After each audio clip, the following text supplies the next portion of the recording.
السلام علیکم، کیسے ہیں آپ سب؟ امید ہے کہ آپ سب خیریت سے ہوں گے۔ آج میں سمیرہ گل عثمان کا پڑھنے جا رہی ہوں، جس کا نام ہے دو شناسہ اجنبی۔ امید ہے کہ آپ کو یہ ناول پسند آئے گا، مگر آگے بڑھنے سے پہلے اگر آپ میرے چینل پر نیو ہیں تو کائنڈلی میرے چینل سبسکرائب کر دیں، ویڈیو کو لائک کر دیں، کامنٹ کر دیں، شیئر کر دیں۔ چلیے آئیے شروع کرتے ہیں پھر۔ میں میڈیسن نہیں کھاؤں گی۔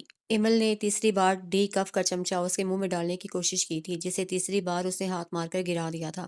سارا شربت اس کی فراک پر گرا تھا اور سفید پھولوں والی فراک داغدار ہو گئی تھی۔ ایمل نے ڈپٹنا چاہا لیکن دروازے پر ہونے والی دستک اسے اپنی سمت متوجہ کر گئی۔ نگاہیں بے ساختہ ہی وال کلاک کی سمت اٹھیں جو رات کا الٹیمیٹم بجا رہی تھیں۔ ماسی نورا 2 روز کی چھٹی کالام کے گاؤں میں اپنی بیٹی سے ملنے گئی ہوئی تھی۔ ان کے آنے کے آثار تو ناپید تھے۔ کون ہو سکتا ہے؟ وہ پریشان ہو گئی۔ جاڑے کی ایک سرد طوفانی رات تھی۔ آسمان کے سینے پر چمکتی بجلیوں کی گرج چمک نے ویسے ہی دل دہلا رکھا تھا۔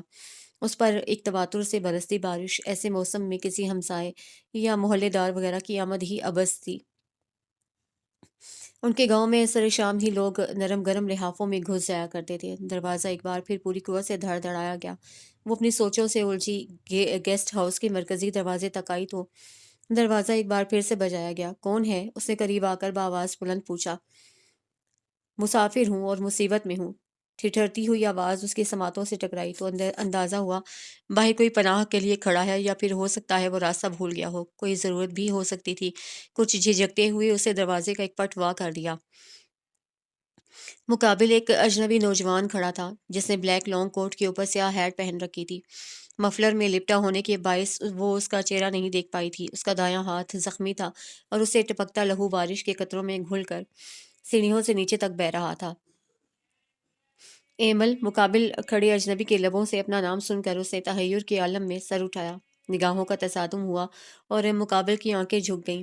وہ سوچ بھی نہیں سکتا تھا کہ اس کی حیات کا گم گشتہ حصہ یہاں ناران کے اس پسماندہ سے گاؤں میں مل جائے گا۔ تم یہاں؟ اس کے لہجے میں تلخی در آئی۔ وہ یوں مخاطب تھی جیسے اس کے سامنے اس کے شوہر کی جگہ کوئی شناسا اجنبی کھڑا ہو، جسے آپ پہچان کر بھی یاد رکھنا نہیں چاہتے۔ اور وہ اس کے لیے اجنبی ہی تو تھا۔ ایک رات کے شوہر کو بھی بھلا کوئی یاد رکھتا ہے؟ میری گاڑی کا ایکسیڈنٹ ہو چکا ہے اور اب طوفانی رات میں اندر آ جاؤ۔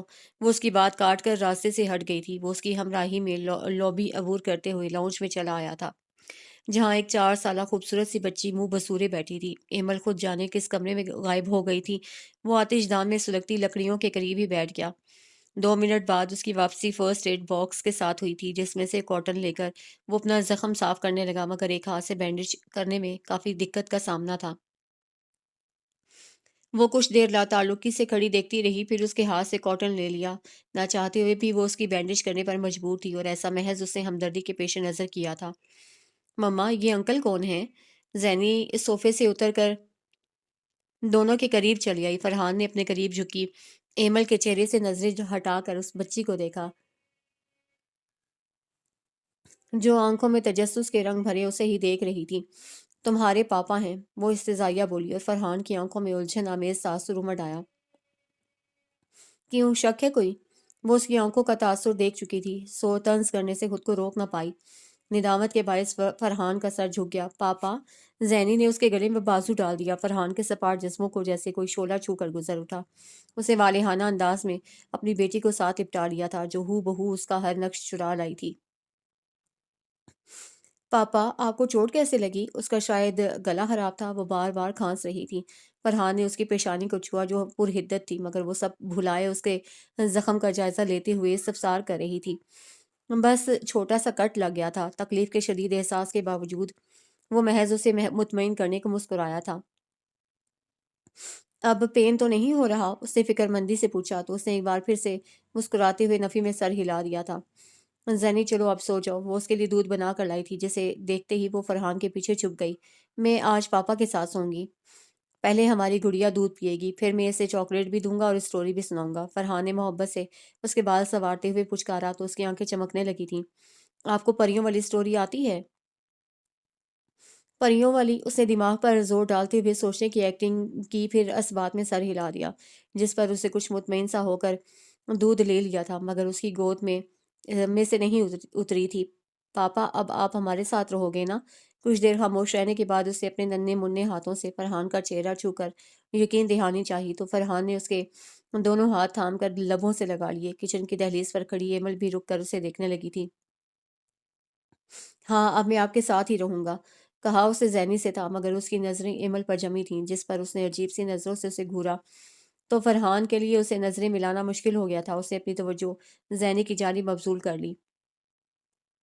پاپا، کل ہم دونوں گھومنے جائیں گے، میں آپ کو ساری فرینڈز سے ملواؤں گی، ہم وہاں آئس کریم کھائیں گے، جھولا لیں گے اور ڈول ہاؤس بھی۔ وہ کتنی باتونی تھی اور فرحان کو اس کی فرمائش اور باتیں سننے میں مزہ آ رہا تھا، جبکہ ایمل کا بس نہیں چل رہا تھا کہ کیسے وہ زینی کی فراٹے بھرتی زبان کو روک دے۔ مگر لب بھینچتے ہوئے وہ اپنے کام میں مگن رہی۔ پہلے برتن دھوئے، پھر کچن صاف کیا، اور جب اپنا سب کام ختم کرنے کے بعد لاؤنج میں آئی تو وہ ابھی تک وہیں بیٹھا تھا۔ زینی اس کی گود میں سو چکی تھی۔ کھانا کھاؤ گے؟ نہیں، وہ ہنوز نظریں جھکائے بیٹھا رہا، لیکن آخر مروت بھی کوئی چیز تھی اور کچھ اپنی رحم دل فطرت سے مغلوب ہو کر وہ اس کے لیے ہلدی والا نیم گرم دودھ لے آئی تھی۔ گلاس اس کے قریب میز پر رکھنے کے بعد اس کے لیے گیسٹ روم کا دروازہ کھولا اور زینی کو اس کی گود سے اٹھا کر اوپر چلی گئی۔ وہ وہیں بیٹھا اسے جاتے ہوئے دیکھتا رہا تھا۔ کبھی وہ سوچتا تھا کہ بس ایک بار وہ مل جائے وہ اسے منا لے گا، اور اب جب وہ سامنے تھی تو نظریں نہیں اٹھا پایا تھا۔ یونیورسٹی کا وہ دن شاید اس کی زندگی کا منحوس ترین دن تھا۔ کیا رنگین نظارے ہیں ہر سو، رنگ برنگی حسین نازک دل نشین اڑتی بل کھاتی ہستی، گنگناتی تتلیاں ہی تتلیاں، اور دیدار شوق پر بھی کوئی پابندی نہیں۔ مجھے سنبھالو یار، سنبھالو یار، یہ میں کس نگر میں تشریف لا چکا ہوں۔ عادل کی آنکھیں پھٹنے کے قریب ہو چکی تھیں۔ گاؤں کے پرائمری میڈل اور شہر کے ڈگری کالج میں تعلیم حاصل کرنے والا وہ دیہاتی پہلی بار یونیورسٹی آیا تھا اور اب آگے پیچھے ڈولتا عمیر اور فیضان کے اوپر گرنے کے قریب تھا، جب خرم نے اس کا شانہ تھامتے ہوئے سیدھا کیا۔ زیادہ چہکو مت، یہ شبنم نہیں شعلہ ہیں، پاس جانے پر ایک جھانپڑ رسید کریں گی۔ عمیر نے فیضان کی بات کاٹ کر ٹکڑا لگایا اور سب ہاتھ پر ہاتھ مار کر ہنس پڑے۔ کیا بات کر رہے ہو؟ عادل کو گویا اعتبار نہیں آیا تھا۔ یہ اپنا خرم کل اس سعادت سے فیضیاب ہو چکا ہے۔ اب کی بار فرحان نے خرم کا شانہ تھپکتے ہوئے بھانڈا پھوڑا اور خرم کا بس نہیں چل رہا تھا کہ فرحان کی گردن دبوچ لے۔ ایک لڑکی سے پٹ کر آگے، فرحان نے سگریٹ کا کش لگا کر آگے عمیر کو دیا اور تعصب بھری نظروں سے خرم کو دیکھا۔ باقی سب نے بھی مل کر خوب ریکارڈ لگایا تھا۔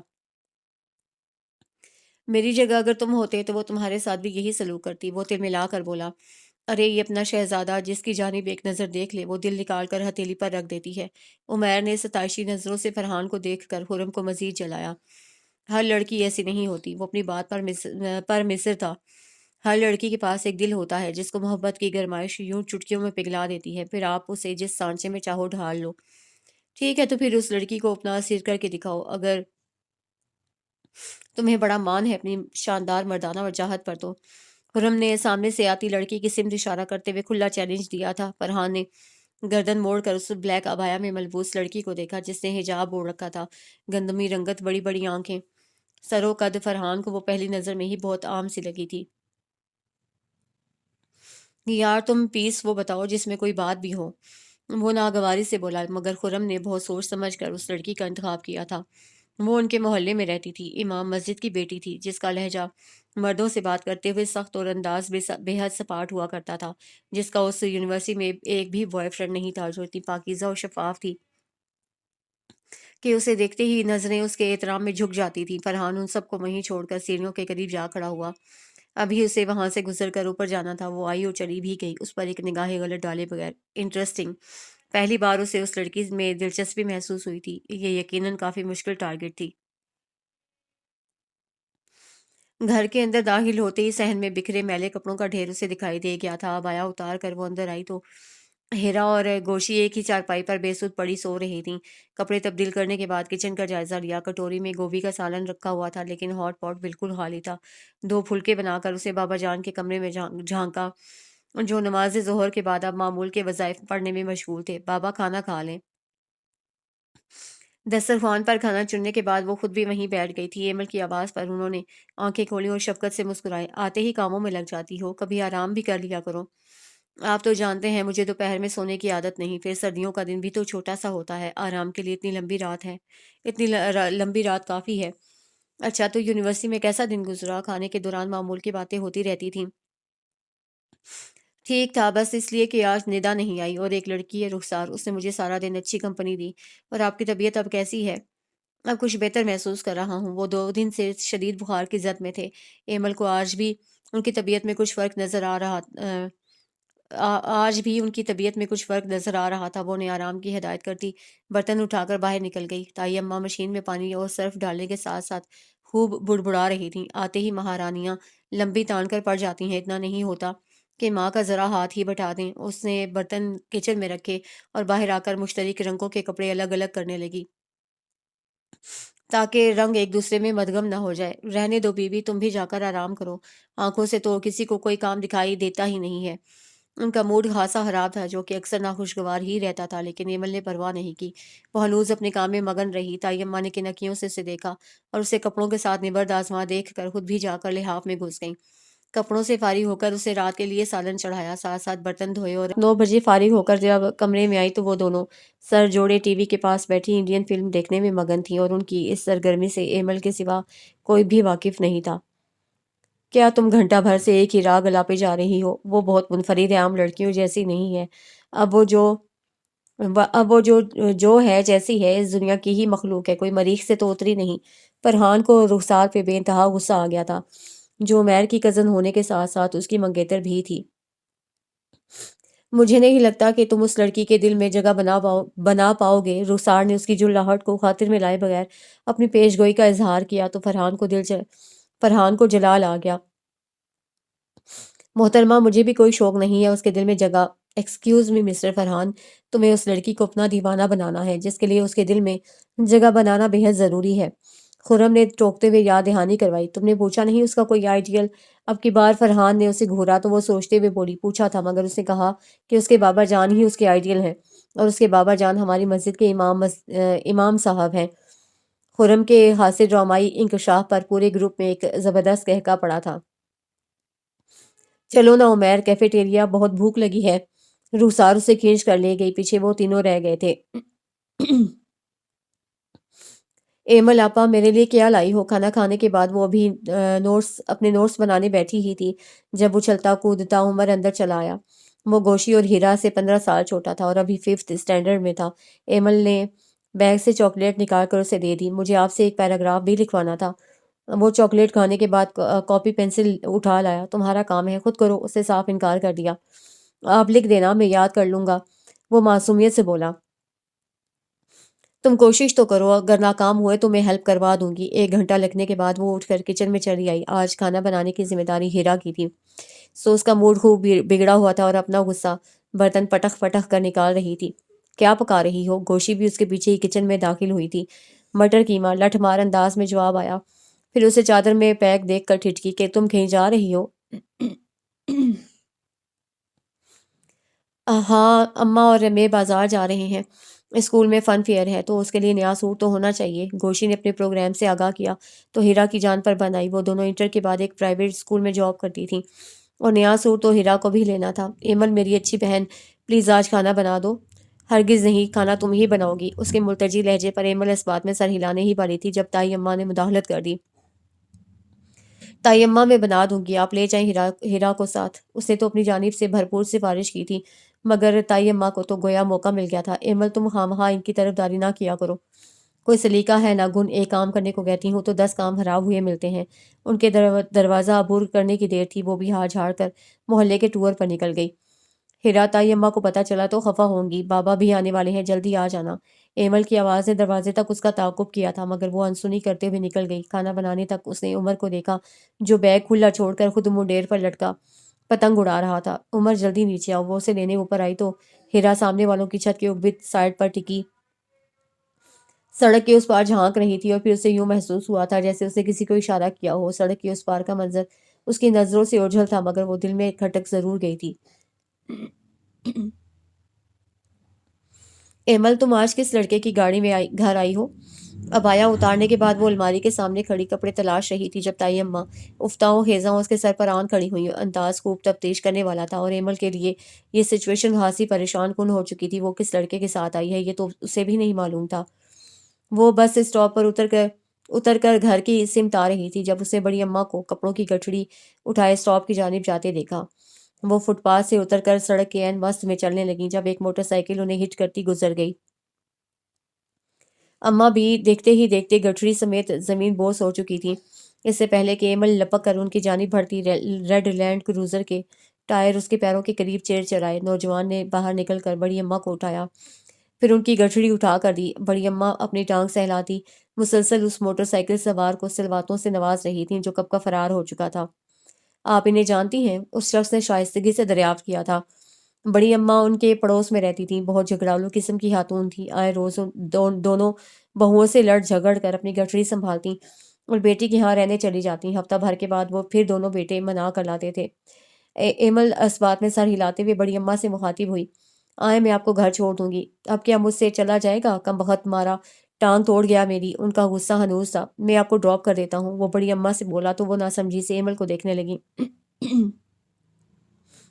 یہ کہہ رہے ہیں آپ کو گاڑی میں گھر چھوڑ آتے ہیں؟ ایمل نے فوراً ڈراپ کی وضاحت کی تھی۔ میں تو کبھی نہ جاؤں اکیلی اس چھڑے چانٹ کے ساتھ، تمہیں پتہ حالات کتنے خراب ہیں، دن دہاڑے لوگ لوٹ کر چلتے بنتے ہیں۔ وہ کسی نوخیز دوشیزہ کی مانند بدک کر پیچھے ہٹیں اور پھر بلا تعمل اپنے خدشات کا اظہار بھی کر ڈالا۔ اس شخص کا کہکا بے ساختہ تھا۔ ایمل نے بمشکل اپنی مسکراہٹ دبائی، اسے یوں سڑک پر ایک اجنبی کے ساتھ کھڑے ہونا اچھا بھی نہیں لگ رہا تھا، مگر بڑی اماں معمولی سی بات کو مسئلہ کشمیر بنائے کھڑی تھی۔ اس میں ہنسنے کی کیا بات ہے؟ جو سچ ہے وہ بتا رہی ہوں۔ اپنی کہی بات کا مذاق انہیں سخت ناگوار گزرا تھا۔ پل میں اسے ڈپٹ کر رکھ دیا، پھر ایمل سے بولی، تم بھی چلو میرے ساتھ۔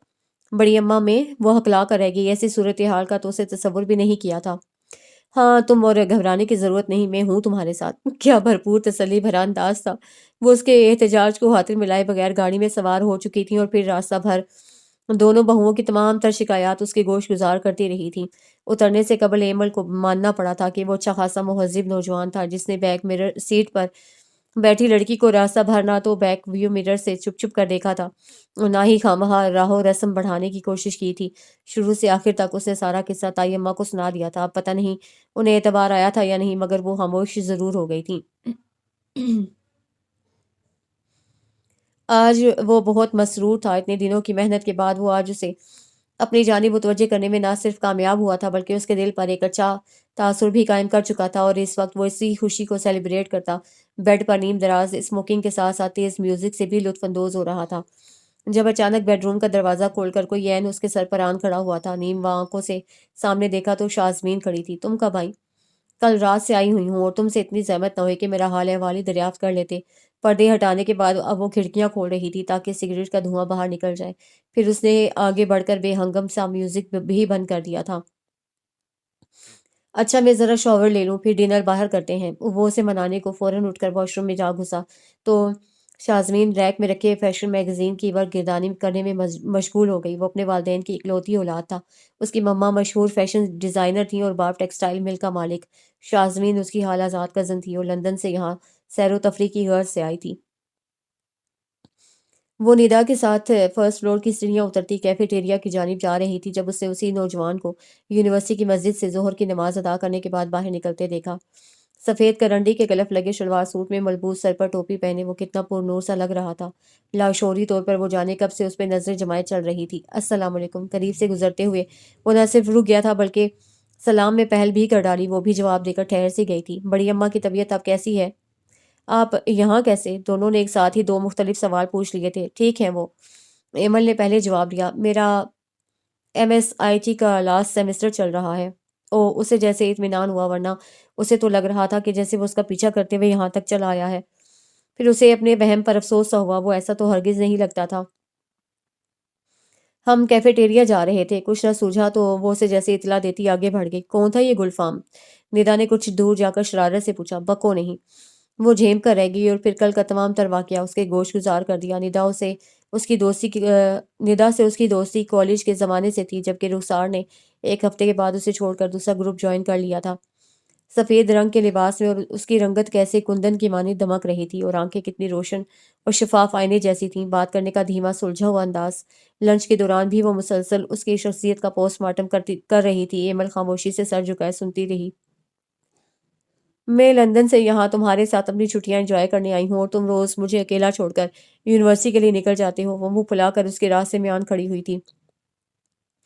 اچھا تم بتا دو کہ مجھے اب تمہاری خاطر کیا کرنا چاہیے؟ اسی نے ذرا سا آگے کو جھکتے ہوئے اپنا سر اس کے ماتھے سے ٹکرایا۔ سن لائٹ کی خوشبو کسی معطر جھونکے کی مانند اس کے وجود سے لپٹ گئی تھی۔ ایک گہرا سانس بھرتے ہوئے وہ قدرے شوخی سے بولی، اتنی حسین لڑکی تمہارے پہلو میں کھڑی ہے، اسے کہیں گھمانے لے کر جاؤ، 5 اسٹار میں ڈنر کے لیے انوائٹ کرو، گلابوں کا مہکتا بوکے گفٹ کرو، شاپنگ کراؤ، اور وہ لڑکی تو پہلے سے ہی مجھ سے متاثر ہے، سو میں اس کی ناز برداریاں کیوں کر اٹھاؤں؟ وہ اس کا جملہ مکمل کرتا جانے کو مڑا تو شازمین اسے گھورتے ہوئے اندر چلی گئی۔ میں آج جلدی واپس آنے والا ہوں، اسے بآواز بلند انفارم کیا، مگر وہ خفا ہو چکی تھی۔ اس نے سوچا واپس آ کر منا لے گا۔ بیگ گاڑی میں رکھنے کے بعد وہ خود ڈرائیونگ سیٹ پر آن بیٹھا اور سی ڈی پلیئر آن کر دیا۔ گاڑی میں نصیب و لال کا واہیات اور گھٹیا سا گیت گونجنے لگا تھا، جس کے لفظ لفظ کو انجوائے کرتا وہ بے حد ریش ڈرائیو کر رہا تھا، جب اچانک وہ اسے اسٹاپ پر وین کا انتظار کرتی دکھائی دے گئی۔ وہ آج بھی سیاہ برقعے اور حجاب میں ملبوس تھی۔ اسے کبھی اسے کلر ڈریس میں نہیں دیکھا تھا۔ اس کے دل میں آیا کہ وہ اسے یونیورسٹی ڈراپ کرنے کے آفر کرے، مگر پھر خود کو ملامت کرتا اس کے سامنے سے بغیر اس کی جانب دیکھے گزرتا چلا گیا۔ ایمل دور سے اسے آتا دیکھ چکی تھی اور یہی گمان کر رہی تھی کہ وہ اسے ضرور لفٹ دے گا، اور اس لمحے کے آنے سے قبل وہ دل میں دعا گو تھی کہ کاش کوئی وین آ جائے، مگر دور تک اسے آثار نظر نہیں آ رہے تھے۔ لیکن وہ جس لمحے سے خوفزدہ تھی وہ ان کے مابین آیا ہی نہیں تھا۔ وہ اپنی جگہ حیرت زدہ سی ریڈ لینڈ کروزر کو نظروں سے دور ہوتا دیکھتی رہی، اور نہ جانے کیوں اس لمحے اس کا دل انجانی سی مسرت سے بھر گیا تھا۔ ہیرا، کھانے کے بعد کمرے میں آؤ، مجھے تم سے کچھ بات کرنی ہے۔ ایمل نے کچن میں جھانکا تو وہ اسے کھانا کھاتے ہوئے نظر آئی۔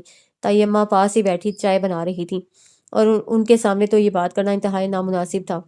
ایمل کا انداز مجھے بے حد مشکوک لگ رہا تھا، جانے کیا بات ہے؟ امی کے باہر جانے کے بعد وہ گوشی سے بولی، دل میں چوٹ تھا، شاید اسی وجہ سے وہ گھبرا رہی تھی۔ سریعام اسے ملتے ہوئے تو تمہیں ڈر نہیں لگتا؟ جس روز کسی نے دیکھ لیا نا، اس دن سمجھ لینا تمہاری زندگی کا آخری دن ہوگا۔ وہ جل کر بولی، اسے بالکل اچھا نہیں لگتا تھا نرگس کا بھائی جو ہاتھ دھو کر ہیرا کے پیچھے پڑ گیا تھا، اور وہ ہیرا کون سا کم تھی؟ ایمل جب سے یونیورسٹی سے آئی تھی اس کا رواں رواں سلگ رہا تھا۔ ہیرا کو آتے دیکھ کر اس نے بمشکل اپنے اشتعال پر قابو پانے کی کوشش کی اور انتہائی تحمل سے دریافت کیا، کون تھا وہ لڑکا؟ کون سا لڑکا؟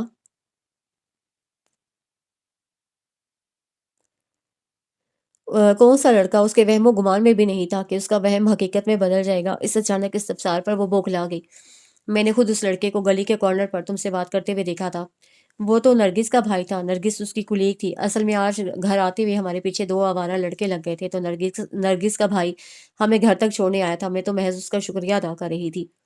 مجھے تو وہ لڑکا بھی کم آوارہ نہیں لگ رہا تھا۔ بہرحال تم آئندہ احتیاط کرنا، اس محلے میں بابا جان کی جو عزت ہے، ہمارے حوالے سے اس پر کوئی آنچ نہ آئے، یہ میں برداشت نہیں کروں گی۔ ایمل کو اس کی کہانی پر یقین تو نہیں آیا تھا، مگر اسے مزید سمجھانا اپنا فرض سمجھا۔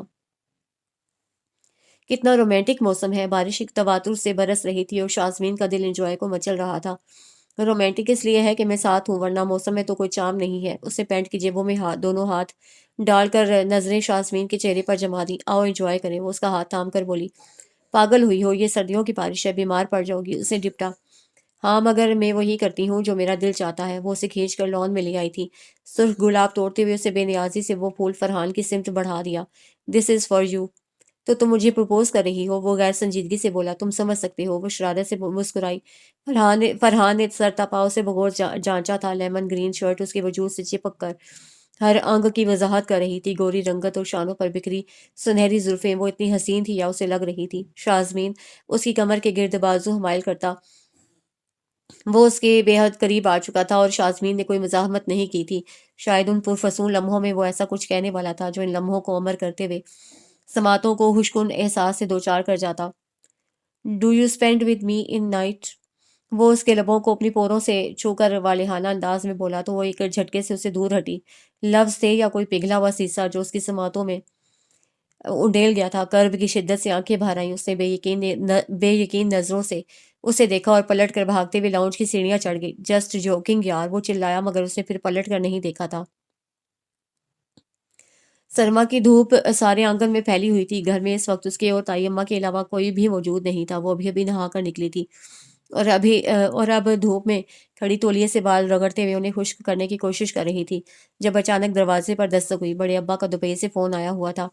اسے تائی اماں کو مصروف دیکھا تو خود دوپٹہ اوڑھے گیٹ پر چلی آئی۔ کون ہے؟ دروازہ کھولنے سے قبل اس نے پوچھنا ضروری خیال کیا تھا۔ جی میں ہوں، فرحان۔ مقابل کھڑے شخص کے تعارف نے دھڑکنوں میں عجیب ہلچل سے مچا دی تھی۔ اس نے غیر ارادی طور پر دونوں پٹ وا کر دیے۔ سامنے وہ مجسم کھڑا تھا۔ السلام علیکم۔ حسب معمول اس نے شائستگی سے سلام کیا۔ آپ؟ وہ جواب دینا بھی بھول گئی۔ اسے جیسے یقین نہیں آ رہا تھا کہ وہ اتنے دنوں سے جس کی منتظر تھی وہ آج اس کے سامنے انہی کے گیٹ پر کھڑا ہے۔ وہ مجھے مولانا فاروق احمد قادری صاحب سے ملنا ہے۔ کس سلسلے میں؟ وہ اس کے بابا جان کا نام لے رہا تھا۔ ایمل کا چونکنا لازم تھا۔ اگر وہ گھر میں موجود نہیں ہے تو میں بعد میں آ جاؤں گا۔ اس کا سوال خوبصورتی سے ٹالتے ہوئے اس نے اپنا ارادہ ظاہر کیا تو وہ جلدی سے بول اٹھی، نہیں، وہ اس وقت مسجد میں ہے، آپ چاہیں تو ان سے مل سکتے ہیں۔ دروازہ بند کرنے کے بعد وہ اندر آئی تو دل خوب زور زور سے دھڑک رہا تھا۔ کون تھا؟ طیمہ فون رکھ چکی تھی۔ کوئی ابا کے ملنے والے تھے۔ رخ موڑ کر کہتی وہ فوراً کچن میں چلی آئی کہ کہیں طائی اماں اس کے چہرے کے تاثرات نہ جان لیں۔ فرحان کو اپنے گریز پر اس کا بے ساختگی بھرا انداز اچھا لگا تھا۔ وہ مولانا فاروق احمد صاحب سے ملاقات کے بعد گھر چلا آیا تھا، جہاں مما کافی خطرناک موڈ کے ساتھ اس کی منتظر تھی۔ تم نے شازمین سے کیا کہا ہے؟ میں نے؟ وہ گھبرا گیا۔ شازمین نے اس کی شکایت مما سے کر دی تھی۔ یہ خیال ہی سوہانے روح تھا۔ 2 دن سے روٹ کر کمرے میں بند پڑی ہے۔ بھوا بتا رہی تھی کھانا بھی واپس بھیج دیا ہے۔ تمہارا کوئی جھگڑا تو نہیں ہو گیا اس سے؟ وہ فکر مندی سے بولی۔ فرحان نے بے ساختہ طمانینت بھرا سانس لیا۔ آپ فکر نہ کریں، میں دیکھتا ہوں۔ 2 سیڑھیاں ایک ساتھ پھلانگتے ہوئے وہ اپنے کمرے میں چلا آیا تھا۔ اس سے پہلے کہ معاملہ اوپر تک جائے اس کو نچلی سطح پر ہی حل کرنا ضروری تھا۔ پہلی بار اسے شازمین کے متعلق سنجیدگی سے سوچا تو اس میں اسے بے شمار پلس پوائنٹ نظر آئے تھے۔ وہ خوبصورت تھی، ویل ایجوکیٹڈ اور لبرل تھی۔ دونوں میں اچھی انڈرسٹینڈنگ تھی۔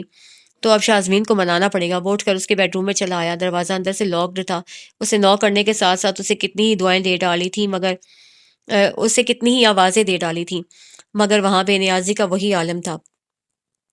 اس نے بیڈ کی دراز میں ہر وقت ڈھیروں کارڈز پڑے ہوئے تھے جنہیں فارغ وقت میں وہ خود ہی ڈیزائن کیا کرتا تھا۔ وہاں سے اس نے پنک پھولوں والا ایک کارڈ نکالا، اس پر چند لائنیں لکھی اور شازمین کے بیڈ روم میں پھینک کر لان میں چلا آیا۔ فری ہوم ڈیلیوری والوں کو وہ کیک آرڈر کروا چکا تھا۔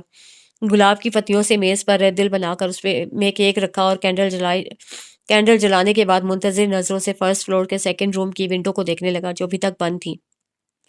تم فرحان کو جانتی ہو؟ وہ بابا جان کے لیے کھانا لے کر ان کے کمرے میں آئی تو کھانے کے دوران انہوں نے اچانک استفسار کر ڈالا، آج آپ سے ملنے آیا تو مجھے پتہ چلا، میں نے اسے یونیورسٹی میں دیکھ رکھا ہے، اس سے زیادہ تو نہیں جانتی۔ وہ آپ سے کیوں ملنے آیا تھا؟ دھک دھک کرتے دل کے ساتھ اسے تمام تر تفصیل ان کے گوش گزار کر دی تھی اور پھر ہمت کر کے اس کی آمد کا مقصد بھی دریافت کر لیا تھا۔ کہہ رہا تھا ملکی سطح پر ہونے والے مقابلہ نعت خوانی میں حصہ لے رہا ہے تو میں تلفظ اور نعت خوانی کے متعلق اس کی رہنمائی فرما دوں۔ بڑا ہی نیک لڑکا ہے، آواز بھی بے حد پرسوز اور گداز تھی۔ مجھے یقین ہے وہ ضرور جیت جائے گا۔ تو پھر آپ اسے تیاری کروا رہے ہیں؟ اس نے سرسری سا پوچھا۔ انہوں نے اس بات میں سر ہلا دیا۔ ایمل کو وہ بہت خاموش اور پریشان سے لگ رہے تھے۔ کل رات اسے طائی اماں کو بھی اکیلے میں ان سے بات کرتے دیکھا تھا۔ آپ جانے وہ کیا بات تھی جو ان کے لیے فکر مندی کا باعث بن رہی تھی۔ ڈیئر شازمین، ایک رات تو کیا، زندگی کی ہر رات۔ افو اب گھورو مت۔ ہر صبح، ہر شام، دوپہر کو چھوڑ کر، کیونکہ اس وقت میں آفس ہوا کروں گا نا، مگر اس کے سوا ہر لمحہ، ہر پل تمہارے ساتھ گزارنا چاہتا ہوں۔ اگر محترمہ کو کوئی اعتراض نہ ہو تو باہر تشریف لائیں، میں منتظر کھڑا ہوں۔ کارڈ پر درج عبارت پڑھنے کے بعد اس نے کھڑکی کا پردہ ہٹایا۔ وہ لان میں کھڑا اس کی جانب دیکھ رہا تھا۔ اس کی جھلک پاتے ہی اسے دونوں کانوں کو چھوتے ہوئے سوری کہا تو شازمین کے لبوں پر مسکراہٹ بکھر گئی۔ Happy birthday to you dear Shazmeen, گنگناتے ہوئے اسے وش کیا۔ وہ کیک کاٹ رہی تھی اور فرحان محبت پاش نظروں سے اسے دیکھ رہا تھا۔ تمہارے لندن میں ایسے پروپوز کیا جاتا ہے نا؟ کہنے کے ساتھ وہ گھٹنوں کے بل اس کے سامنے جھک گیا تھا۔ فرحان، یہ کیا کر رہے ہو؟ اس نے بے ساختہ ہنستے ہوئے روکنے کی کوشش کی، مگر وہ دونوں ہاتھ پھیلا کر بولا، ول یو میری می؟ پروپوز کرنے سے قبل اظہار محبت تو کرو۔ وہ اچھلائی، یہ دل دیکھ رہی ہو؟ اس نے میز کی سمت اشارہ کیا اور پھر بولا، سمجھ لو یہ میرا دل تھا، اب تمہارا ہوا۔ یہ تو پھولوں کا ہے، اس نے منہ بسورا۔ تو کیا اصل والا نکال کر دوں؟ فرحان نے آنکھیں دکھائیں۔ وہ گہری نیند میں گم تھی، لیکن یوں لگ رہا تھا جیسے کہیں بہت دور سے باتوں کی آواز آ رہی ہو۔ کروٹ بدلتے ہوئے سینے پر رکھی کتاب دھڑام سے گری۔ اور اچانک اس کی آنکھ کھل گئی۔ کمرے میں مدھم سی روشنی پھیلی ہوئی تھی، نائٹ بلب کے علاوہ حسب معمول ٹی وی بھی چل رہا تھا، اور وہ دونوں اس کے سامنے براجمان سرگوشیوں میں باتیں کر رہی تھیں۔ ایمل کو یوں محسوس ہوا جیسے وہ ایک دوسرے کے علاوہ بھی کسی سے بات کر رہی ہیں۔ وہ بستر سے اتر کر ان کے قریب چلی آئی۔ ہیرا نے اسے دیکھتے ہی سیل فون چھپا دیا تھا، مگر ایمل اس کے چھپانے سے قبل دیکھ چکی تھی کس سے بات کر رہی تھی۔ وہ اس کے پاس ہی بیٹھ گئی۔ پلیز ایمل، اسے کچھ مت کہنا، پہلے ہی بہت بڑا مسئلہ ہو گیا ہے۔ گوشی نے اس کے کڑے تیور دیکھ کر پہلے ہی ٹوک دیا تھا۔ ایمل کے مزاج سے دونوں اچھی طرح واقف تھیں، اسی لیے تو اسے کبھی ان اوٹ پٹانگ حرکتوں میں رازدار نہیں بنایا تھا۔ ہاں لیکن مسئلہ کیا ہے؟ اسے باری باری دونوں کے چہرے دیکھے جو متعامل نظر آ رہے تھے۔ ہیرا، کیا مسئلہ ہے؟ اسے ہیرا کا بازو ہلایا جس پر وہ رونے لگی۔ گوشی، تم بتاؤ۔ اسے پلٹ کر گوشی کو سوالیہ نظروں سے دیکھا۔ وہ لڑکا نرگس کا بھائی نہیں، ہیرا کا بوائے فرینڈ تھا۔ فن فیئر کے روز یہ اسکول کی بجائے اس کے ساتھ ڈیٹ پر گئی تھی۔ وہاں اس کے دوست نے سیل فون پر ان دونوں کی مووی بنا لی۔ اب وہ اس سے مطالبہ کر رہا ہے کہ یہ اسے اور اس کے دوست سے ہوٹل میں ملنے آئے، ورنہ وہ اس کی مووی فیس بک پر اپلوڈ کرنے کے ساتھ ساتھ چچا جان کو دکھا دے گا۔ گوشی کے انکشاف پر ایمل کا سر گھومنے لگا تھا۔ اسے ایک سلگتی ہوئی نگاہ ہیرا پر ڈالی تو وہ نظریں چرا گئی۔ وہ سیل فون مجھے دو۔ اس نے ہاتھ بڑھایا اور ہیرا نے دائیں ہاتھ میں دبا سیل فون اس کی سمت بڑھا دیا تھا۔ آئندہ ایسی حرکت کی تو میں تائیمہ کو بتا دوں گی، دھمکی آمیز لہجے پر میں وارننگ دینے کے بعد وہ اٹھ کر واپس اپنے بستر پر چلی آئی تھی۔ وہ لائبریری میں بیٹھی مطالعے میں مشغول تھی جب کسی نے قریب آ کر ٹیبل بجائی۔ بک اس کے ہاتھوں سے پھسلتے ہوئے بچی تھی۔ فرحان کو سامنے دیکھ کر دل پہ بوکھلاہٹیں سوار ہونے لگی تھیں۔ اس نے کھڑے ہو کر سوالیہ نظروں سے اسے دیکھا۔ مجھے آپ سے اس مسئلے پر بات کرنا تھی جو آپ نے مجھ سے ڈسکس کیا تھا، اگر ہم باہر چلیں تو۔ وہ ہنوز کھڑا اس کی رائے کا منتظر تھا۔ ایمل اپنی بکس سمیٹ کر اس کے ساتھ چلی آئی۔ وہ لڑکے اب آپ کی سسٹر کو تنگ نہیں کریں گے، میں نے ان کا انتظام کروا دیا ہے۔ لائبریری کی سیڑھیاں اتر کر اب وہ لان میں آ چکے تھے۔ جب فرحان نے اسے بتایا تو وہ ممنونیت سے اسے دیکھتے ہوئے کہنے لگی، سمجھ میں نہیں آ رہا کہ آپ کا شکریہ کیسے ادا کروں۔ وہ دیکھو، تمہاری جل پری اپنے شہزادے کے ساتھ کھڑی گپے لگا رہی ہے۔ عمیر نے خرم کے شانے پر ہاتھ مارتے ہوئے ایمل اور فرحان کی سمت اشارہ کیا اور سامنے کا منظر دیکھ کر وہ اپنی جگہ ساکت سا رہ گیا۔ اٹس اوکے، اس کی ضرورت نہیں۔ اس نے ہاتھ اٹھا کر نرمی سے کہا تھا۔ کچھ پل کے لیے دونوں کے مابین خاموشی حائل ہو گئی تو اسے جانے کی اجازت چاہی، مگر فرحان نے روک لیا۔ اب وہ پلٹ کر استفہامیہ نظروں سے اسے دیکھنے لگی تھی۔ دراصل مجھے آپ سے کچھ اور بھی کہنا تھا، سمجھ میں نہیں آ رہا کہ کیسے کہوں، بہت عجیب سا بھی لگ رہا ہے مگر اس نے ہچکچاتے ہوئے بات ادھوری چھوڑ دی۔ آپ کو جو بھی کہنا ہے آپ بلا جھجک کہہ سکتے ہیں، پلیز۔ میں آپ سے شادی کرنا چاہتا ہوں۔ اگلے ہی پل اسے بنا کسی جھجک کے کہہ ڈالا تھا، اور ایمل کی نظروں میں آسمان گھومنے لگا۔ اس کے تو وہم و گمان میں بھی نہیں تھا کہ وہ اسے پروپوز کرنے والا ہے۔ آپ کو برا لگا؟ وہ اس کی خاموشی پر بے چین ہو اٹھا۔ وہ جانے کیا کہنے والی تھی، کہیں ساری محنت اکارت نہ چلی جائے۔ بہتر ہوتا اگر آپ یہ بات میرے بابا جان سے کرتے، وہ ثانیہ سے بولی۔ ہاں لیکن میں نے اس سے قبل آپ کی مرضی دریافت کرنا ضروری سمجھا۔ طمانیت بھرا سانس بھرتے ہوئے وہ قدرے سنبھل کر گویا ہوا۔ میری مرضی بھی بابا جان کی مرضی کے ساتھ مشروط ہے۔ میں خود سے زیادہ اس معاملے میں ان پر اعتماد کرتی ہوں۔ کہہ کر وہ رکی نہیں۔ کیفیٹیریا آنے تک اس کا سانس پھول چکا تھا، اس پر دھڑکنوں نے ادھم مچا رکھا تھا۔ تو مجھے 15 منٹ کا کہہ کر گئی تھی، اب گھنٹے بعد آ رہی ہو؟ ندا اسے دیکھتے ہی بگڑی تھی۔ بس راستے میں خوشگوار حادثہ رونما ہو گیا۔ وہ شرارت سے ہنسی۔ کیا مطلب؟ وہ کچھ سمجھی نہیں تھی۔ فرحان نے مجھے پروپوز کیا ہے، اسے سچ بتا دیا۔ ویسے بھی وہ ندا سے کوئی بات نہیں چھپاتی تھی۔ I am really shocked. اس نے گرنے کی ایکٹنگ کی۔ فرحان کے پروپوزل پر؟ وہ سموسوں سے انصاف کرتے ہوئے بولی۔ نہیں، تمہارے رد عمل پر۔ اس کی حیرت قابل دید تھی۔ آج کی حیرت انگیز نیوز، ایک لڑکے نے تمہیں پروپوز کیا اور تم جواب میں مسکرا رہی ہو، حالانکہ تمہیں پیار، محبت، بوائے فرینڈ اور اس جیسی ساری باتیں کتنی آکورڈ لگتی تھیں۔ مجھے اب بھی یہ باتیں آکورڈ ہی لگتی ہیں، مگر اس نے کوئی اظہار محبت نہیں کیا، نہ دوستی کی آفر کی، نہ ڈیٹ ویٹ کا ذکر۔ اس نے تو مہذب طریقے سے مجھے پروپوز کیا ہے اور کچھ نہیں۔ اور تم نے کیا کیا؟ وہ بےتابی سے بولی۔ میں نے کہا ان معاملات کا مکمل اختیار میرے بابا جان کے پاس ہے، لہٰذا وہ ان سے رجوع کرے۔ دھت تیرے کی! ندا اس جواب پر اچھا خاصا بدمزہ ہوئی۔ یار مجھے تو وہ بالکل تمہارا ہم مزاج، در حقیقت میں خشک مزاج لگتا ہے، سو پلیز تم یہ چانس مس مت کرنا۔ ویسے میری شدید خواہش ہوگی کہ میں تم دونوں کو رومانس کرتا ہوا دیکھوں۔ میں اپنی شادی میں مجھے ضرور انوائٹ کرنا۔ وہ اس سے زیادہ پرجوش ہو رہی تھی۔ ایمل نے ہنستے ہوئے سر جھٹک دیا۔ کیا کیا باتیں ہوئیں؟ اپنے گروپ میں جاتے ہی تینوں نے اسے گھیر لیا تھا۔ میں نے اسے پروپوز کیا ہے، وہ کولڈ ڈرنک کا ٹن کھولتے ہوئے مزے سے بولا۔ تب تو اسے انکار کیا ہوگا۔ خرم کو جانے کیوں لیکن اب بھی اپنے اندازوں کی درستگی پر مکمل اعتبار تھا، یا پھر کم از کم وہ ایمل جیسی لڑکی سے یہ سب ایکسپیکٹ نہیں کر رہا تھا۔ مگر فرحان نے جال بھی تو ایسا پھینکا تھا جو دکھائی نہیں دیتا تھا مگر اپنے دام میں الجھا لیتا ہے۔ مجھے کوئی لڑکی ریجیکٹ نہیں کر سکتی، وہ استہزائیہ ہنسا۔ تو کیا اسے ہاں کر دی؟ وہ اب بھی بے یقین سا تھا، مگر نہ بھی نہیں کی۔ اسے خرم کے بال بکھیرے۔ مان لیا تمہیں، اب پلیز اس لڑکی کا پیچھا چھوڑ دو، وہ ایک اچھی لڑکی ہے، اس کے ساتھ کچھ برا مت کرنا۔ خرم کو اپنے کیے دعوے پر افسوس ہو رہا تھا اور ساتھ اسے ایمل کی فکر بھی ہو رہی تھی۔ سنبھالو اسے، یہ کچھ زیادہ ہی جذباتی ہو رہا ہے۔ عمیر کو اشارہ کرتے ہوئے اس نے گاڑی کی چابی اٹھائی اور چلا گیا۔ اتنی محنت کی ہے اس لڑکی پر، اب تو حق بنتا ہے میرا۔ وہ مسرور سا کچھ سوچتے ہوئے ڈرائیونگ کر رہا تھا۔ رات بھر وہ ٹھیک سے سو نہیں پائی تھی۔ فجر سے کچھ دیر قبل تھک ہار کر چارپائی چھوڑ کر باہر نکل آئی۔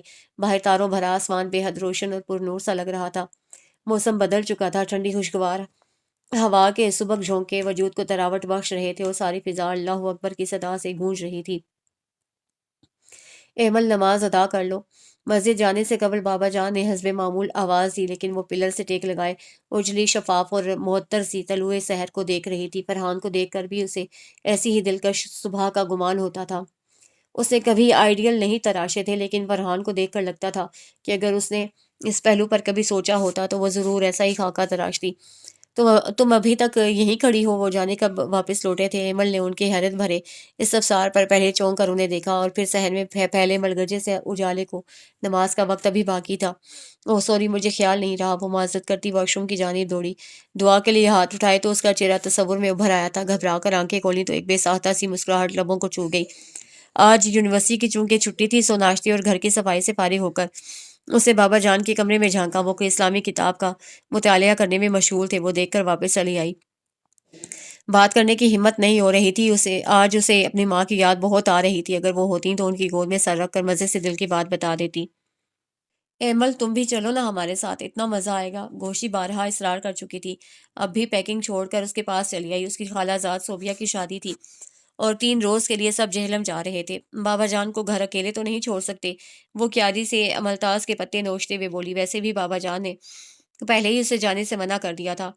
ان کے گھر میں گوشی کے ماموں بھی رہتے تھے۔ عمر 32 کے قریب ہوگی، واجبی سے شکل و صورت تھی۔ آج کل کسی فیکٹری میں رنگ و روغن کا کام کر رہے تھے۔ اپنا گھر نہیں تھا، اس لیے ابھی تک شادی نہیں ہو پا رہی تھی، اور انہوں نے جیسے ہر لڑکی کو گھورنا اپنا فرض خیال کر لیا تھا۔ پھر کے گھر کا کھلا ڈلا ماحول وہ خود بھی پسند نہیں کرتی تھی، لیکن اسے نہیں پتا تھا کہ بابا جان کس وجہ سے منع کر رہے ہیں۔ گوشی منہ پھلا کر اٹھ گئی۔ ایمل نے تائی اماں کے سارے سوٹ استری کر کے سلیقے سے بیگ میں رکھے اور سب کو رخصت کرنے کے بعد دروازہ لاک کر کے واپس آئی تو ایک بار پھر قدم بابا جان کی کمرے کی سمت اٹھ گئے۔ ماں تو اس کے بچپن میں ہی ایک روڈ ایکسیڈنٹ میں فوت ہو گئی تھی، تب سے بابا جان ہی اس کے لیے سب کچھ تھے۔ وہ اپنی ساری باتیں ان کے ساتھ شیئر کیا کرتی تھی، اور اب اتنی بڑی بات بھلا کیسے چھپا سکتی تھی۔ ایمل، اندر آؤ۔ دروازے میں لہراتا آنچل انہوں نے پہلے بھی دیکھا تھا۔ کتاب سائڈ پر رکھنے کے بعد وہ سیدھے ہو بیٹھے۔ ایمل کشمکش کا شکار چھوٹے چھوٹے قدم اٹھاتی ان کے قریب پلنگ کے کونے پر آ کر ٹک گئی تھی۔ کیا بات ہے؟ انہوں نے نرمی سے پوچھا۔ مجھے آپ کو کچھ بتانا تھا۔ اسے جھجکتے ہوئے بات کا آغاز کیا اور پھر تمام تر تفصیل ان کے گوش گزار کر دی۔ پوری بات سننے کے بعد وہ جیسے کسی گہری سوچ میں ڈوب گئے تھے۔ فرحان انہیں بھی بہت پسند تھا اور اپنی فیملی کے متعلق اسے یہی بتایا تھا کہ وہ اپنے والدین کا اکلوتا بیٹا ہے اور وہ بیرون ملک مقیم ہے، اور وہ اپنا بھی بزنس پاکستان میں کرنے کا ارادہ رکھتا تھا۔ انہیں اپنی بیٹی کے لیے ایسے ہی نوجوان کی تلاش تھی۔ آج اس نے لنچ میں بریانی اور گاجر کا حلوہ بنایا تھا۔ بابا جان صبح خصوصی طور پر فرمائش کر کے گئے تھے، کہہ کر گئے تھے کہ کھانا واپس آ کر اس کے ساتھ ہی کھائیں گے۔ وہ کب سے منتظر بیٹھی تھی، لیکن ان کی آمد کے آثار ہی نظر نہیں آ رہے تھے۔ وہ 2 بار دروازے میں جا کر گلی میں جھانک چکی تھی۔ اب بھی تھک ہار کر اٹھی تو دروازہ بجنے لگا۔ دستک کا انداز بتا رہا تھا کہ بابا جان ہی ہیں۔ اس نے بھاگ کر ایک پٹ وا کیا، لیکن سامنے جو چہرہ نمودار ہوا وہ بابا جان کا نہیں، فرحان کا تھا۔ ایمل کو وہ بے ساختہ بوکھلایا ہوا سا لگا۔ خیریت؟ وہ گھبرا کر بولی۔ آپ کے بابا جان کی طبیعت اچھی نہیں ہے، وہ اس وقت اسپتال میں ایڈمٹ ہیں، آپ فوراً میرے ساتھ چلیں۔ اس کے انداز میں عجلت تھی۔ ایمل کے لب کچھ کہنے کی کوشش میں محض کانپ کر رہ گئے۔ وہ بھاگ کر بڑی چادر اٹھا لائی تھی، جلدی سے گھر کو لاکڈ کیا اور اس کے ساتھ گاڑی میں آن بیٹھی۔ کیا ہوا بابا کو؟ صبح تو بالکل ٹھیک گھر سے نکلے تھے۔ بس سے اترتے ہوئے اچانک ہارٹ اٹیک ہوا ہے۔ وہ تو میں اچانک وہاں سے گزر رہا تھا تو اس کی ہچکیوں میں مزید اضافہ ہوا تھا۔ فرحان نے بات ادھوری چھوڑ کر ٹیشو باکس اس کی سمت بڑھایا۔ ایمرجنسی وارڈ کے باہر وہ پچھلے 2 گھنٹوں سے مسلسل ٹہلتے ہوئے دعائیں مانگ رہی تھی۔ مشینوں میں جکڑے وجود کو دیکھ کر اس کے حواس ساتھ چھوڑ رہے تھے۔ فرحان کا سہارا غنیمت تھا، ورنہ وہ تو کب کی ہمت ہار چکی تھی۔ مزید 1 گھنٹے کے جاں غسل انتظار کے بعد جب ان کی حالت کچھ سنبھلی تو انہوں نے فرحان سے ملنے کی خواہش کی تھی۔ وہ اٹھ کر چلا گیا۔ بند کمرے میں کیا باتیں ہوئی وہ یکسر لا علم تھی۔ ایمل آپ مل لیں اب سر سے۔ 15 منٹ بعد وہ باہر آیا اور اسے سورج سے کہتے ہوئے خود فون پر مصروف ہو چکا تھا۔ ایمل اپنی آنسوں بھری آنکھیں صاف کرتے ہوئے اندر آئی تھی۔ خیال رکھیے گا یہ زیادہ بات نہ کریں۔ قریب کھڑی نرس ریٹنگ اسکیل پر کچھ درج کرنے کے بعد اسے ہدایت کرتی باہر نکل گئی، اور بابا جان نے اسے جو کہا وہ سننے کے بعد وہ بے یقینی سے ان کا چہرہ دیکھنے لگی تھی۔ بابا جان آپ کا حکم سر آنکھوں پہ، لیکن اتنی جلدی بھی کیا ہے؟ آپ بس میری یہی خواہش ہے، تم زیادہ سوال نہ کرو۔ فرحان جلد اپنے والدین کو یہاں بلا لے گا، وہ ضدی پن سے بولے تو ایمل بے بسی سے ہونٹ کاٹنے لگی۔ ان کی نظریں دروازے پر جمی تھیں، جہاں سے کچھ دیر بعد فرحان اپنے 2 دوستوں اور مولوی صاحب کے ساتھ اندر آیا تھا۔ چند لمحوں کی بات تھی اور اس کا حوالہ بدل گیا۔ وہ ایمل فاروق احمد سے ایمل فرحان علی بن چکی تھی۔ فرحان ایمل کو گھر چھوڑ آؤ، صبح سے کچھ کھایا نہیں ہوگا۔ وہ مولوی صاحب اور اپنے دوستوں کو رخصت کر کے اندر آیا تو بابا جان نے نیا کام سونپا تھا۔ میں کہیں نہیں جاؤں گی، وہ مزید ان سے لپٹ گئی تھی۔ میں ٹھیک ہوں بیٹا، اور تم ساری رات یہاں بیٹھ کر کیا کرو گی؟ فرحان ہے میرے پاس، تم صبح آ جانا، وہ پیار سے چمکارتے ہوئے بولے تو وہ نفی میں سر ہلانے لگی۔ آپ کو چھوڑ کر نہیں جاؤں گی۔ ایمل ضد نہ کرو۔ اتنا سا بولنے پر ہی ان کا سانس پھول گیا تھا۔ ان کی طبیعت کے پیش نظر وہ فوراً اٹھ گئی تھی۔ اسے پتا تھا اب وہ اسے گھر بھجوا کر ہی دم لیں گے۔ دروازے کے قریب جا کر اسے پلٹ کر دیکھا۔ چند گھنٹوں میں ہی کس قدر کمزور اور نڈھال دکھنے لگے تھے۔ وہ ایک بار پھر واپس پلٹ آئی۔ بابا اب درد تو نہیں ہو رہا؟ اسے جانے کیا وہم ہو گیا تھا۔ انہوں نے نفی میں سر ہلا کر آنکھیں موند لیں۔ راستہ بھر دونوں کے مابین خاموشی کا طویل وقفہ حائل رہا تھا۔ جس وقت وہ گھر پہنچے رات کے 10 بج چکے تھے۔ دکانیں بند ہو چکی تھی اور پوری گلی میں جیسے ہو کا عالم تھا۔ اسے گھر آ کر لائٹس جلائیں۔ فرحان بھی اس کے ساتھ تھا۔ آپ بیٹھ جائیں۔ اسے کھڑا دیکھ کر ایمل نے کرسی فراہم کی۔ وہ ایزی ہو کر بیٹھ گیا۔ کھانا کھائیں گے؟ نہیں بس چائے، وہ کہہ کر اپنی کنپٹیاں دبانے لگا۔ ایمل نے تھوڑے سے چاول کھائے تھے، پھر 2 کپ چائے بنا کر برآمدے میں چلی آئی۔ فرحان کی نظریں اس کی جانب اٹھیں اور پھر گویا پلٹ نہ بھول گئیں۔ چادر میں چھپے وجود کی کشش اسے اپنی سمت متوجہ کرنے کو کافی تھی۔ کچھ موسم کی رعنائیوں کا اثر تھا اور کچھ قربت بھرے لمحوں کا سحر۔ اس کے جذبات پل میں بہک اٹھے تھے۔ وہ جانتا تھا گھر میں ان دونوں کے سوا کوئی نہیں۔ میں چینج کر کے آتی ہوں۔ وہ اس کی نظروں سے گھبرا کر اٹھ کھڑی ہوئی۔ اپنے اور گوشی کے مشترکہ کمرے میں آنے کے بعد اسے بے ساختہ زور زور سے دھڑکتے دل پر ہاتھ رکھا اور الماری کے دونوں پٹ وا کیے گم سم کھڑی یہی سوچنے میں مگن تھی کہ ان موصوف سے کیسے کہے کہ اب تم جاؤ۔ بڑی اماں کو بلا لیتی ہوں۔ سادہ سا جامنی رنگ کا سوٹ نکالنے کے بعد وہ خود جو ہی پلٹی تو بے ساختہ فرحان سے ٹکرا گئی۔ وہ جانے کب اس کے پیچھے آن کھڑا ہوا تھا۔ آپ؟ اس پر بوکھلاہٹیں سوار ہونے لگی تھیں۔ فرحان نے 2 قدم کا فاصلہ عبور کرتے ہوئے اس کا چہرہ دونوں ہاتھوں میں تھام لیا۔ میں اس وقت خود کو بہت خوش قسمت انسان تصور کر رہا ہوں کہ جیسا میں نے چاہا ویسا ہی ہو گیا۔ حالات میرے لیے اتنے سازگار ہو جائیں گے میں کبھی سوچ بھی نہیں سکتا تھا۔ مدھم سرگوشیوں میں بولتا وہ جو ہی اس کے قریب ہوا، لائٹ چلی گئی۔ ہر سو اندھیرا چھا گیا اور وہ اس کے مضبوط حصار میں کسی زخمی پرندے کی مانند محض پھڑ پھڑا کر رہ گئی تھی۔ یخنی تیار کرنے کے بعد وہ بابا جان کے لیے ساگودانہ بنا رہی تھی جب ایمبولینس کے مخصوص ہارن کی آواز پر اس کا پورا وجود لرزنے لگا۔ وہ سب وہیں چھوڑ کر ننگے پاؤں سر پٹ دوڑی۔ آواز گلی کے کارنر پر آ کے رک گئی تھی۔ امام صاحب کا انتقال ہو گیا ہے، کسی محلے دار نے افسردگی سے کہا۔ وہ بمشکل اپنی چیخوں کا گلا گھونٹ پائی۔ ایمبولینس کا دروازہ کھلا اور 4 آدمی ان کا جسد خاکی لا کر صحن میں چھوڑ گئے تھے۔ وہ پھٹی پھٹی آنکھوں سے ساری کاروائیاں دیکھتی رہی تھی۔ ان کا پر نور ساکت چہرہ نظروں کے سامنے تھا اور وہ خود کو یقین دلانے کی کوشش کر رہی تھی کہ یہ جھوٹ ہے، نظروں کا دھوکہ۔ شاید وہ عالم خواب میں تھی اور کوشش کر رہی تھی کہ کاش نیند سے جاگ جائے۔ ایسا بھیانک خواب جو دل کے رگیں کاٹ رہا تھا۔ وہ آنکھ کھلنے کے انتظار میں تھی۔ تائی اماں کے بین ہیرا اور گوشی کی چیخو پکار اسے خود فریبی میں مبتلا ہونے نہیں دیتے تھے۔ کتنے روز گزر چکے تھے مگر دل ابھی بھی نہیں بہلتا تھا۔ ہر روز صبح اٹھ کر وہ ان کا انتظار کرتی تھی، لیکن اب مسجد جانے سے قبل کوئی اسے جگانے نہیں آتا تھا۔ روز 2 کپ چائے بنا کر بے خیالی میں ان کے کمرے میں چلی آتی۔ پھر احساس ہوتا ان کا کمرہ تو خالی ہو چکا ہے۔ یونیورسٹی سے واپسی پر کوئی اس کا دروازے میں کھڑا ہو کر انتظار نہیں کرتا تھا۔ چند ہی دنوں میں دنیا کتنی بے رنگ اور خالی سی ہو چکی تھی۔ لاجائنی سوچوں نے تھکا ڈالا تو وہ اٹھ کر کھڑکی میں آن کھڑی ہوئی۔ آج بہت دنوں بعد یونیورسٹی گئی تھی۔ ندا کو سب جان کر بے حد افسوس ہوا تھا۔ فرحان کے ایگزام ہو چکے تھے سو وہ یونیورسٹی نہیں آ رہا تھا۔ اسے یہ جان کر حیرت ہوئی کہ وہ اسے بتائے بغیر بیرون ملک چلا گیا تھا۔ اس رات کے بعد سے پھر اس نے اسے دیکھا بھی نہیں تھا۔ وہ مختلف وہم اور خدشات کا شکار ہو رہی تھی۔ بابا جان کو کیا پریشانی تھی جو یوں اچانک انہوں نے میرا نکاح کروا دیا؟ شاید انہیں یقین ہو چکا تھا کہ زندگی کی نقدی ختم ہو چکی ہے، اور فرحان تو جیسے پہلے سے ہی تیار بیٹھا تھا، اور اب اس کی غیر موجودگی وہ خود ہی سارے حالات کا تجزیہ کیے جا رہی تھی۔ جب اس رات کا منظر آنکھوں میں لہرایا تو لبوں پر کفل لگ گئے۔ باہر تائی اماں ایمل ہیرا کے بالوں میں تیل کی مالش کر رہی تھیں۔ ایمل کے بال دیکھو کتنے گھنے اور ریشمی ہیں، اور تم نے کیا حشر بنا رکھا ہے۔ اماں تمہیں تو بس ایمل بڑی اچھی لگتی ہے، ہم سے زیادہ تو اس سے پیار کرتی ہو، ہر بات میں اس کی طرفداری۔